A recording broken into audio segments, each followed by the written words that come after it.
Assalamualaikum warahmatullahi wabarakatuh. A'udzu billahi minasyaitonir rajim. Bismillahirrahmanirrahim. Alhamdulillahirabbil alamin. Allahumma shalli ala sayyidina Muhammad tibbil qulubi wa dawaiha wa afiatil abdani wa shifaiha wa nuril absari wa dhiyaiha wa ala alihi wa sahbihi wa salim. Amma ba'du. Para pemirsa yang dirahmati oleh Allah, wabil khusus anak-anakku siswa-siswi MTSN 4 Madiun yang saya cintai dan yang saya banggakan. Alhamdulillah, puji syukur kita panjatkan kepada Allah, di mana pada hari ini kita diberi kesempatan, diberi kesehatan untuk bisa mengikuti kegiatan pembelajaran daring dalam jaringan. Mudah-mudahan Allah Subhanahu wa Ta'ala memberikan karunia nikmat sehat itu, sehingga pada akhirnya pandemi COVID-19 segera berakhir dan kita bisa bertatap muka di madrasah yang kita cintai bersama ini. Amin, amin, ya Rabbal Alamin.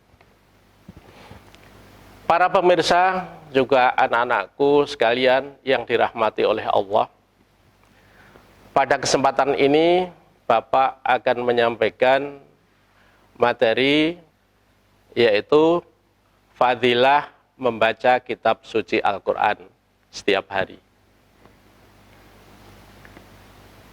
Para pemirsa, juga anak-anakku sekalian yang dirahmati oleh Allah, junjungan kita Nabi besar Muhammad SAW diutus oleh Allah Subhanahu wa Ta'ala dengan risalah, yaitu membawa ajaran agama Islam yang rahmatan lil alamin ini, dengan perantaraan wahyu yang kemudian wahyu tersebut sekarang yaitu menjadi nama kitab suci Al-Quranul Karim. Sebagai pedoman hidup, kitab suci Al-Quran yang dibawa oleh Rasulullah SAW melalui perantaraan malaikat Jibril menuntun kepada umat manusia, umat Islam, agar semuanya mendapatkan petunjuk, menjadi petunjuk bagi orang-orang yang bertakwa. Syekhul Islam Muhyiddin Abu Zakaria Yahya bin Syaraf An-Nawawi dalam kitabnya Riyadhus Shalihin membuat bab khusus tentang keutamaan membaca Al-Quran. Di antaranya, pertama, Al-Quran itu akan menjadi syafaat atau penolong di hari kiamat untuk para pembacanya. Disebutkan dalam suatu riwayat, Nabi SAW bersabda, An Abi Umamah radhiyallahu anhu qala, Sami'tu Rasulullah sallallahu alaihi wasallam yaqul, Iqra'ul Qur'ana fa innahu ya'ti yaumal qiyamati syafi'an li ashabi. Rawahu Muslim. Dari Abu Umamah radhiyallahu an, aku mendengar Rasulullah SAW bersabda, bacalah Al-Quran, karena sesungguhnya ia akan menjadi syafaat bagi para pembacanya di yaumil akhir atau hari kiamat. Hadis riwayat Imam Muslim. Anak-anakku semuanya, ayat kauniyah telah membuktikan, terutama beberapa waktu yang lalu, di negeri kita ada musibah seperti bencana tsunami, kemudian gempa bumi. Bencana tsunami seperti di Aceh, kemudian di Sulawesi, kemudian di Jawa Barat, di Pangandaran. Itu ada pembuktian ayat kauniyah yang telah disebutkan di dalam hadis ini akan mendapatkan syafaat. Seperti contoh di Aceh, di Masjid Agung Banda Aceh, meskipun diterjang oleh tsunami yang maha dahsyat itu, alhamdulillah oleh Allah mendapatkan perlindungan, di mana bangunan-bangunan gedung pencakar langit di sekitarnya yang kokoh itu semua rata dengan tanah, bahkan tak berbekas. Namun Masjid Baitur Rahman Banda Aceh masih megah berdiri kokoh. Subhanallah. Kemudian di Sulawesi, ini juga seorang pemuda yang rajin beribadah di masjid dan rajin membaca kitab suci Al-Quran, yang kebetulan dia bertugas sebagai muazin di masjid tersebut, terselamatkan juga oleh tsunami. Subhanallah. Kemudian di pantai Pangandaran beberapa tahun yang lalu, sekelompok anak-anak tahfidzul Quran, anak-anak yang mengkaji Al-Quran dan menghafal, waktu di pantai, di peristirahatannya, di tempat mukim mereka, oleh Allah diselamatkan semuanya. Alhamdulillah. Itulah sekelumit contoh kecil bahwasanya orang yang selalu membaca Al-Quran nanti akan dilindungi oleh Allah Subhanahu wa taala dengan wasilah Al-Quran tersebut dengan selamat, sementara yang lain hancur. Kemudian yang kedua, fadilah membaca kitab suci Al-Quran setiap hari itu, yaitu orang yang mempelajari dan mengajarkan Al-Quran merupakan sebaik-baik manusia. Rasulullah SAW bersabda, khairukum man ta'allamal Qur'ana wa 'allamahu. Rawahul Bukhari. Dari Utsman bin Affan radhiyallahu an, Rasulullah SAW bersabda, sebaik-baik kalian adalah yang mempelajari Al-Quran dan mengajarkannya. Hadis riwayat Al-Bukhari. Hadirin yang dirahmati oleh Allah SWT,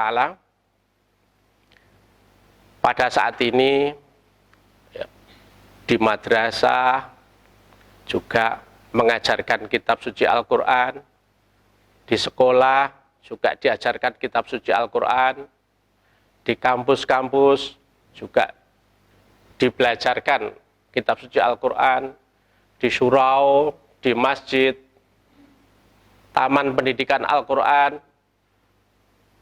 tempat-tempat yang mulia itu nanti oleh Allah SWT, sebagaimana yang disampaikan oleh junjungan kita Nabi Agung Muhammad SAW, termasuk orang-orang yang sebaik-baik manusia. Alhamdulillah. Karena itu kepada anak-anakku sekalian, rajin belajar semua mata pelajaran apapun, karena di madrasah kita ini mata pelajaran agama itu berinteraksi, interkoneksi antara mapel umum dengan mapel agama, dan begitu pula sebaliknya. Sehingga program literasi, numerasi, semua itu terformat di dalam kurikulum di madrasah negeri 4 Madiun yang kita cintai bersama ini.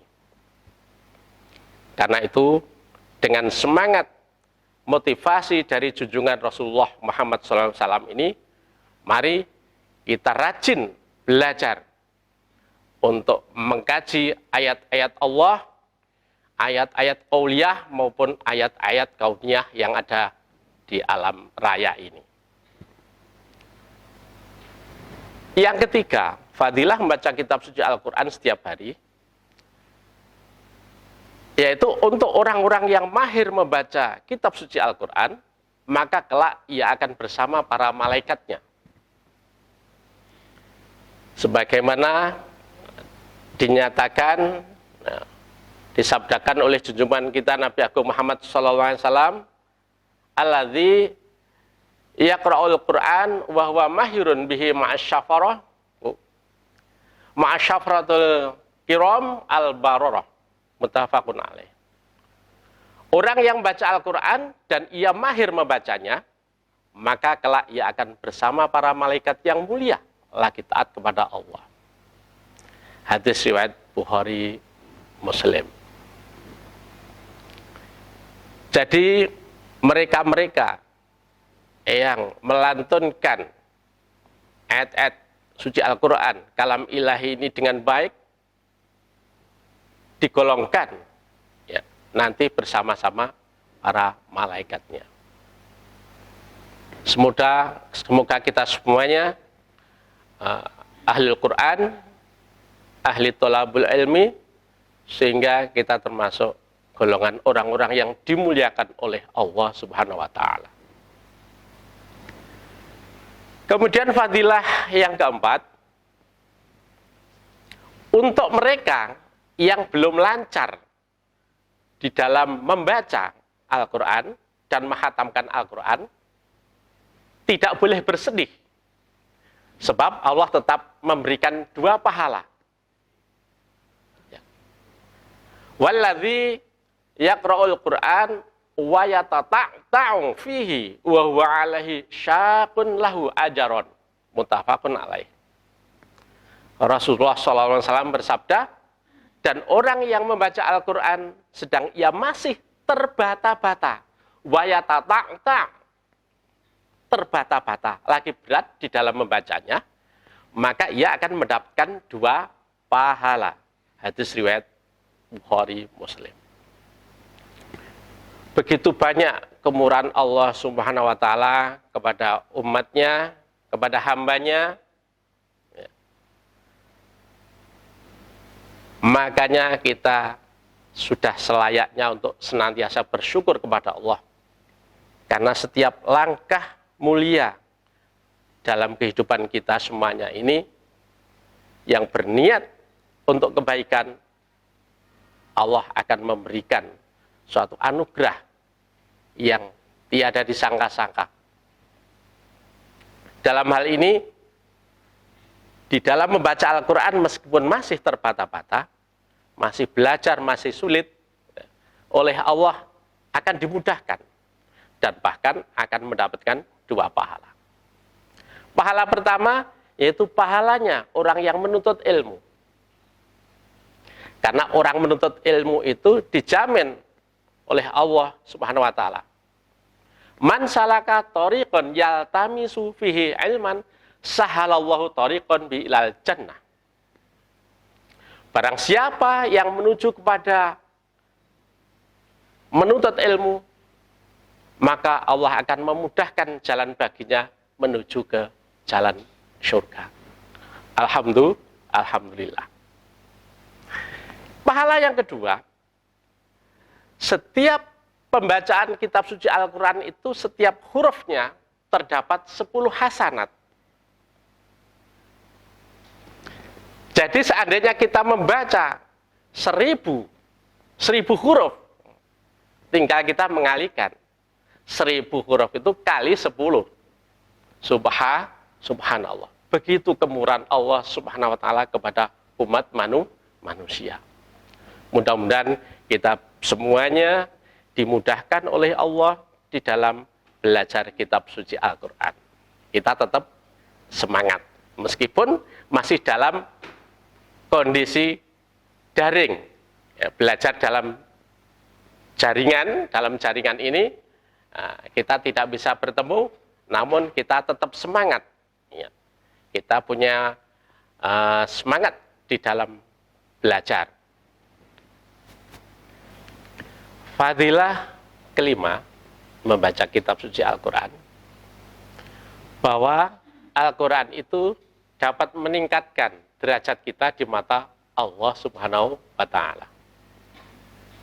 Sebagaimana sabda Rasulullah SAW, an Umar bin Khattab radhiyallahu anhu, anna Nabiyya sallallahu alaihi wasallam qala, inna Allah yarfa'u bihadzal kitab aqwaman wa yadha'u bi akharin. Rawahu Muslim. Dari Umar bin Khattab radhiyallahu an, Rasulullah sallallahu alaihi wasallam bersabda, sesungguhnya Allah Subhanahu wa taala akan mengangkat derajat suatu kaum dengan kitab ini, yaitu kitab suci Al-Quran, dan dengan ini pula Allah akan merendahkan kaum yang lain. Hadis riwayat Muslim. Para pemirsa dan anak-anakku semuanya yang dirahmati oleh Allah Subhanahu wa taala, dari hadis ini jelas bagi kita mengapa orang diangkat derajatnya dan mengapa orang direndahkan derajatnya. Kata kuncinya adalah amal soleh. Orang-orang yang beramal soleh waktu di dunia, maka akan diangkat derajatnya. Amal soleh dan beriman, juga berilmu, akan diangkat derajatnya oleh Allah. Sementara yang tidak beriman, bahkan zalim, amal perbuatannya jahat, tidak baik, akan direndahkan oleh Allah dengan sendirinya. Sudah sunatullah, sudah menjadi hukum alam. Barang siapa yang berbuat baik akan memetik sebuah kenikmatan, dan barang siapa yang berbuat kejahatan akan memetik penderitaan pada akhirnya. Sebagaimana contoh Raja Fir'aun, seorang penguasa yang menjadi negara adidaya pada zamannya, negara yang punya wilayah yang luas dengan kekuasaan mutlak, tidak ada tandingannya, berbuat zalim, angkara murka, namun dia ini tidak percaya kepada Allah, bahkan melawan Allah, mengingkari Allah. Akhirnya oleh Allah direndahkan derajatnya melalui dakwah dan mauidhah hasanah Nabi Musa alaihissalam. Sudah diingatkan berkali-kali oleh Nabi Musa alaihissalam, namun Raja Fir'aun tidak mau mendengar, bahkan menyerang kepada Nabi Musa alaihissalam. Akhirnya oleh Allah ditenggelamkan di Laut Merah ketika sedang mengejar pasukannya Nabi Musa alaihissalam. Itu sekelumit contoh kecil yang ada di dalam Al-Quran. Ada lagi kisah yang diangkat derajatnya oleh Allah, seperti Luqmanul Hakim. Beliau ini seorang manusia biasa, namun oleh Allah diberi anugerah, diberi kemuliaan, yaitu berupa ilmu hikmah. Ilmu yang mengajarkan kepada kearifan, mengajarkan kepada budi pekerti yang luhur, akhlak yang mulia, akhlakul mahmudah, akhlak yang terpuji. Pemikiran-pemikirannya, ilmu hikmahnya menjadi dasar landasan pendidikan kemanusiaan yang mulia dan terpuji, yang termaktub di dalam kitab suci Al-Quran, yaitu la tusyrik billah, kita tidak boleh menyekutukan Allah, la tusyrik billah, sehingga oleh Allah namanya diabadikan di dalam kitab suci Al-Quran, diangkat derajatnya setinggi-tingginya.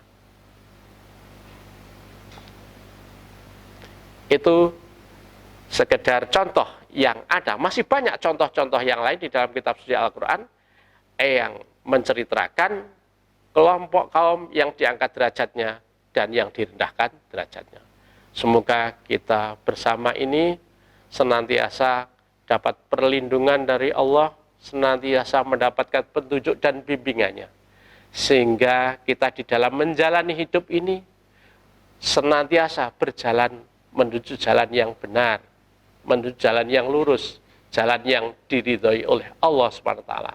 Yang setiap hari di dalam sholat kita senantiasa berdoa, ihdinas siratal mustaqim, siratal ladzina an'amta 'alaihim ghairil maghdubi 'alaihim waladdallin. Amin. Mudah-mudahan kita termasuk golongan orang-orang yang diselamatkan, orang-orang yang diridhoi, orang-orang yang diberkahi, orang yang hidupnya senantiasa bahagia dunia dan akhirat. Amin, amin ya rabbal alamin. Dalam literatur hadis lain dijelaskan pula tentang keutamaan membaca Al-Quran. Antara lain, bahwa Allah akan menurunkan ketenangan, rahmat, dan memuji suatu kaum yang melantunkan ayat-ayat Al-Quran, serta malaikat akan melingkarinya.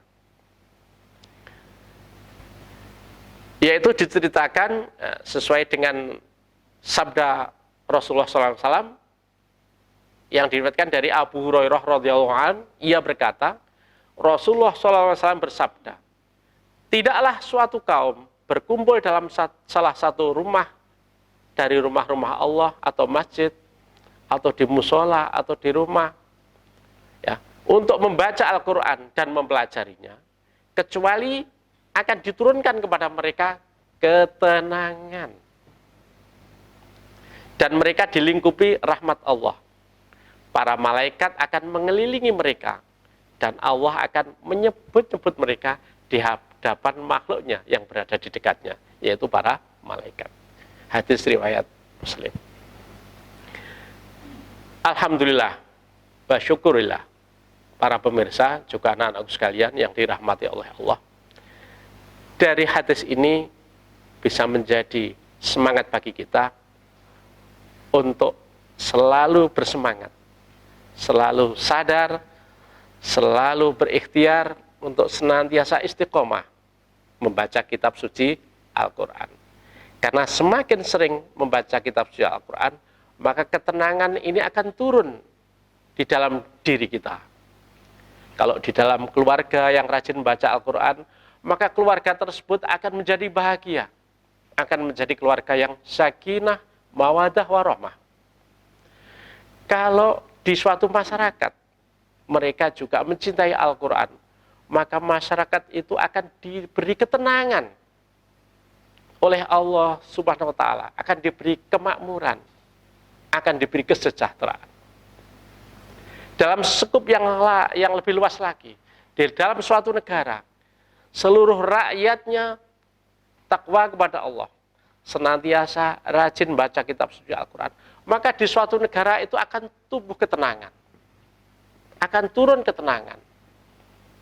Demikian pula para pemimpin-pemimpinnya rajin membaca kitab suci Al-Quran, sering membaca kitab suci Al-Quran, kemudian mengamalkan ajaran yang tertera di dalam kitab suci itu, maka para pemimpin itu akan mudah memimpin sebuah pemerintahan, sebuah negara, sehingga negara itu akan menjadi adem, ayem, tentrem, loh jinawi. Sebagaimana yang disebutkan dalam Al-Quran, baldatun, toyibatun, warobun, ghafur. Negara yang aman, tentram, damai, penuh dengan rahmat dan kasih sayang Allah Subhanahu wa taala.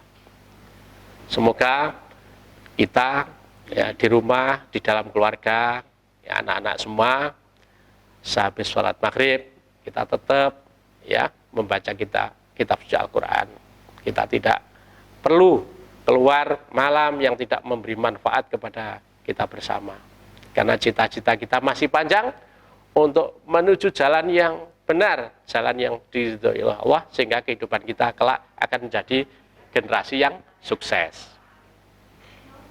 Kemudian, selain itu fadilahnya membaca kitab suci Al-Quran itu, yaitu bagi yang menghatamkan Al-Quran adalah amal yang paling dicintai oleh Allah. Ini dalam hadis riwayat Imam Tirmidzi dijelaskan dari Ibnu Abbas radhiyallahu an, beliau mengatakan, ada seorang yang bertanya kepada Rasulullah SAW, wahai Rasulullah, amalan apakah yang paling dicintai oleh Allah? Beliau menjawab, al-hal wal murtahal. Orang ini bertanya lagi, apa itu al-hal wal murtahal? Wahai Rasulullah, beliau menjawab, yaitu orang yang membaca Al-Quran dari awal hingga akhir. Setiap kali selesai, ia mengulanginya lagi dari awal. Hadis riwayat At-Tirmidzi. Alhamdulillah, ini menjadi penyemangat bagi kita bersama. Kita usahakan menghatamkan kitab suci Al-Quran. Kita rutinkan, sehingga kita bisa hatam berkali-kali, dan kita bisa mengkaji maknanya, sehingga kita mengetahui tafsir, makna ayat di dalamnya, sehingga kita bisa menjalani hidup ini dengan baik, berdasarkan tuntunan Allah Subhanahu wa Ta'ala. Ya. Mudah-mudahan apa yang kita pelajari selama ini di madrasah melalui daring, ya, dalam jaringan, melalui aplikasi e-learning madrasah, anak-anakku sekalian, meskipun jauh dari Bapak Ibu guru, meskipun tidak dekat dengan Bapak Ibu guru, semuanya melalui multimedia, melalui medsos, harapan Bapak, mudah-mudahan anak-anakku semuanya untuk tetap berdisiplin, bersungguh-sungguh, program-program yang telah dijadwalkan ini kita ikuti dan kita jalani dengan sebaik-baiknya. Mudah-mudahan Allah Subhanahu wa Ta'ala memberikan jalan hidup kita ke depan, jalan yang lebih baik. Cita-cita kita dikabulkan oleh Allah sesuai dengan harapan kita semuanya, yaitu hidup yang bahagia dunia dan akhirat. Karena itu, mari kita isi setiap hari, utamanya sehabis sholat maghrib, dengan membaca dan menghatamkan Al-Quran, serta memahaminya. Semoga Allah Subhanahu wa Ta'ala senantiasa memberikan petunjuk, kesehatan, kekuatan kepada kita semuanya, agar kita, hidup kita ini bahagia dunia dan akhirat. Amin, amin, ya rabbal alamin. Ada kurang lebihnya, kami mohon maaf. Kebenaran hanyalah milik Allah. Ihdinas siratal mustaqim. Wassalamualaikum warahmatullahi wabarakatuh.